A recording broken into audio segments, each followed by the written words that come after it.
Google Doodle hari ini, Rohana Kudus, jurnalis perempuan pertama Indonesia. Tampilan situs pencari Google hari ini dihiasi dengan ilustrasi doodle wajah sesosok perempuan yang mengenakan kerudung khas Sumatera. Perempuan yang ditampilkan pada Google Doodle hari ini adalah Rohana Kudus, jurnalis perempuan pertama Indonesia yang menjadi simbol kesetaraan gender dan kebebasan berekspresi. Karena prestasi Rohana yang luar biasa, pemerintah Indonesia menganugerahkan gelar pahlawan nasional kepada Rohana Kudus pada 8 November 2019. Mengutip laman Google Doodle, Rohana Kudus lahir dengan nama Siti Rohana pada 20 Desember 1884 di Koto Gadang, Sumatera Barat.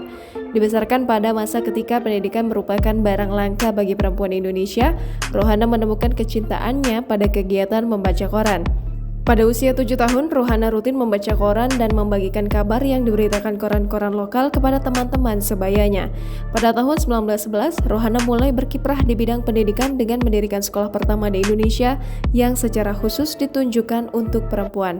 Berdiri di kampung halamannya di Koto Gadang, sekolah Rohana memberdayakan perempuan sekitar dengan mengajarkan banyak hal, mulai dari membaca literatur Arab hingga tata krama.